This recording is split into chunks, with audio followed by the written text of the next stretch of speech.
പൊതുവിദ്യാലയങ്ങളിലെ ഭിന്നശേഷി വിദ്യാർത്ഥികളുടെ പഠനം പ്രതിസന്ധിയിലാണ്. ഒരു അധ്യാപികയ്ക്ക് 2-3 സ്കൂളുകളുടെ ചുമതല നൽകുന്നത് വിദ്യാർത്ഥികളുടെ പഠനത്തെ ബാധിക്കുന്നുവെന്നാണ് രക്ഷിതാക്കളുടെ പരാതി. സ്പെഷ്യൽ എഡ്യൂക്കേറ്റർമാരെ ഓരോ സ്കൂളുകളിലും നിർബന്ധമായി നിയമിക്കണമെന്ന 2023 ബാലാവകാശ കമ്മീഷന്റെ ഉത്തരവ് ഇനിയും നടപ്പാക്കാത്തതും പ്രതിസന്ധിക്ക് കാരണമാകുന്നുണ്ട്.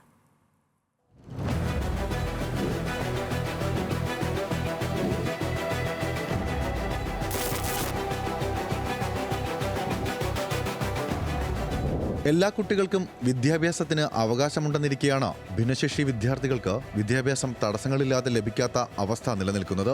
പൊതുവിദ്യാലയങ്ങളുടെ അന്തരീക്ഷത്തിൽ തന്നെ ഭിന്നശേഷി വിദ്യാർത്ഥികളും പഠിക്കണമെന്ന് വിദ്യാഭ്യാസ നയവും നടപ്പിലാക്കുന്നില്ല. സ്പെഷ്യൽ സ്കൂളുകൾ ഉപേക്ഷിച്ച് പൊതുവിദ്യാലയങ്ങളിൽ പഠിക്കുന്ന ഭിന്നശേഷി കുട്ടികളുടെ കഴിവും മികവും വർദ്ധിച്ചതായി എല്ലാവരും സാക്ഷ്യപ്പെടുത്തിയിരുന്നു. എന്നാൽ പരിശീലനം സിദ്ധിച്ച അധ്യാപകരില്ലാത്തതാണ് ഈ പഠന രീതിക്ക് വിലങ്ങുതടിയാകുന്നത്.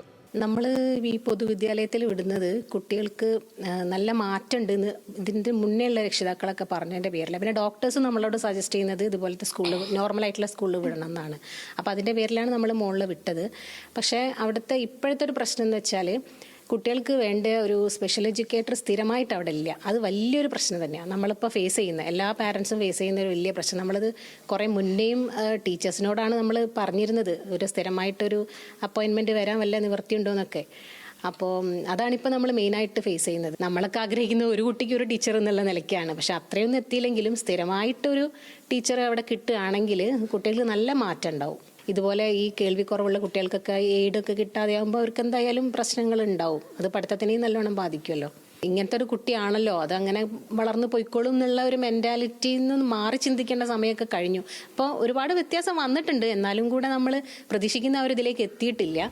ആഴ്ചയിൽ മുഴുവൻ സമയവും സ്പെഷ്യൽ എഡ്യൂക്കേറ്റർമാരുടെ സേവനം പൊതുവിദ്യാലയങ്ങളിൽ വേണമെന്ന 2023 ബാലാവകാശ കമ്മീഷൻ ഉത്തരവ് ഇതുവരെ നടപ്പിലാക്കിയിട്ടില്ല. പലപ്പോഴും ആഴ്ചയിൽ 2 തവണ മാത്രമാണ് സ്പെഷ്യൽ എഡ്യൂക്കേറ്റർമാരുടെ സേവനം ലഭിക്കുന്നത്.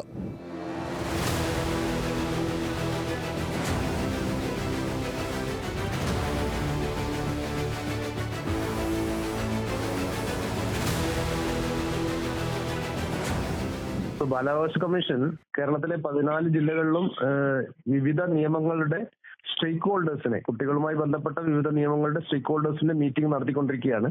ഈ മീറ്റിംഗിൽ കിട്ടുന്ന വിവരം അനുസരിച്ച് കുട്ടികൾക്ക് ചില സാമ്പത്തിക പ്രയാസം കാരണം അവരുടെ ഉപകരണങ്ങൾ വിതരണം ചെയ്യാൻ കഴിഞ്ഞിട്ടില്ല എന്ന് പറയുന്നുണ്ട്.